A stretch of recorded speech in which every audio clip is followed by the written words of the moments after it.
पंचमोऽध्यायः।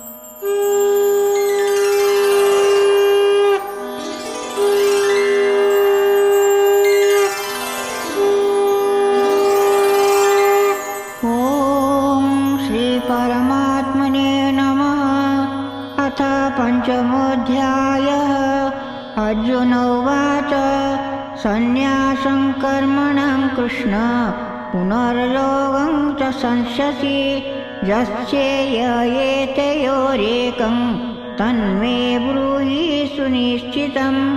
श्रीभगवानुवाच सन्न्यासः कर्मयोगश्च निःश्रेयसकरावुभौ तयस्तु कर्मसन्न्यासः कर्मयोगविशिष्यते। ज्ञेयं स नित्यसन्न्यासी यो न द्वेष्टि न काङ्क्षति। निर्द्वन्द्वो हि महाबाहो सुखं बन्धात् प्रमुच्यते। साङ्ख्ययोगौ पृथक् बाला प्रवदन्ति न पण्डिताः। एकमप्यास्थितः सम्यक् उभयो विन्दिते फलम्। यस्साङ्ख्ये प्राप्यते स्थानं तद्योगैरपि गम्यते। एकं साङ्ख्यं स योगं च यपश्यति स पश्यति। सन्न्यासस्तु महाबाहो दुःखमाप्तुम् अधोगतः। योगयुक्तो मुनिर्ब्रह्म न चिरेणाधिगच्छति। योगयुक्तो विशुद्धात्मा विजितात्मा जितेन्द्रियः। सर्वभूतात्मभूतात्मा कुर्वन्नपि न लिप्यते। नैव किञ्चित् करोमीति युक्तो मन्येत तत्त्ववित्। पश्यन् शुष्णन् सुसञ्जिघ्नन् गच्छन् सोपन् सशंसन् प्रलापन् विसृजन् गृह्णन् उन्निशन् निमिषन्नपि। इन्द्रियाणीन्द्रियार्थेषु वर्तन्त इति धारयन् ब्रह्मण्याध्याय कर्माणि सङ्गं त्यक्त्वा करोति यः लिप्यते न स पापेन पद्मपत्रं इवाम्भसा। कायेन मनसा बुद्ध्या केवलैरिन्द्रियैरपि योगिनः कर्म कुर्वन्ति सङ्गं त्यक्त्वात्मशुद्धये। युक्तकर्मफलं त्यक्त्वा शान्तिमाप्नोति नैष्ठिकीम्। अयुक्तकामकारेण फले सक्तो निबध्यते। सर्वकर्माणि मनसा सन्न्यास्यास्ते सुखं वसि। नवद्वारे पुरे देहि नैव कुर्वन्न कारयन्। न कर्तृत्वं न कर्माणि लोकस्य सृजति प्रभुः। न कर्मफलसंयोगं स्वभावस्तु प्रवर्तते। नादत्ते कस्यचित् पापं न चैव सुकृतं विभुः। अज्ञानेनावृतं ज्ञानं तेन मुह्यति जन्तवः। ज्ञानेन तु तदज्ञानं येषां नाशीतमात्मनः तेषाम् आदित्यवज्ज्ञानं प्रकाशयति तत्परं।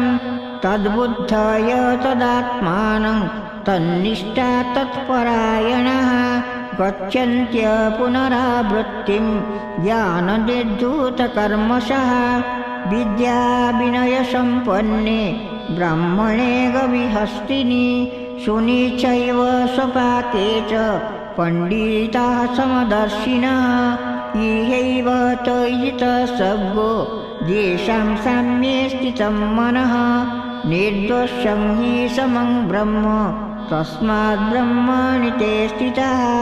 न प्रयुष्यत् प्रियं प्राप्य नो द्विजेत् प्राप्य चाप्रियं। स्थिरबुद्धिरसम्मूढ ब्रह्मविद् ब्रह्मणि स्थितः।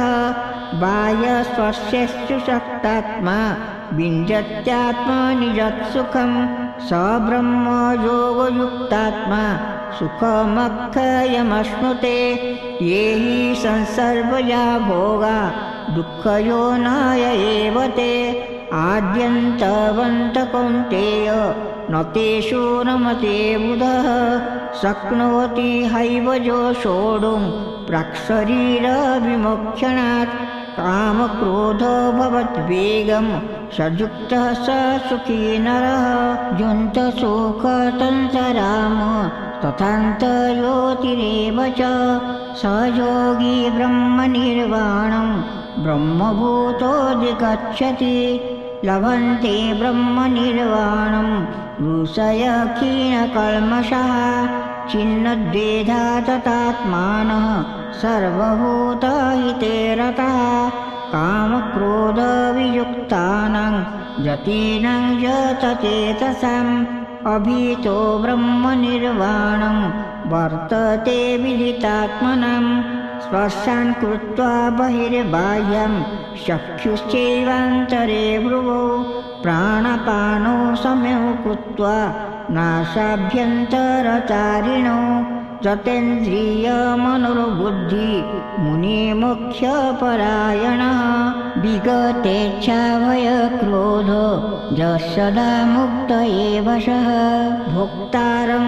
यज्ञतपसा सर्वलोको महेश्वरं सुहृदं सर्वभूतानां ज्ञात्वा मां शान्तिमुच्यति। हरि ओं तत्सत् इति श्रीमद्भगवद्गीतासु उपनिषत्सु ब्रह्मविद्यायां योगशास्त्रे श्रीकृष्णार्जुनसंवादे कर्मसन्न्यासयोगो नाम 5मोऽध्यायः।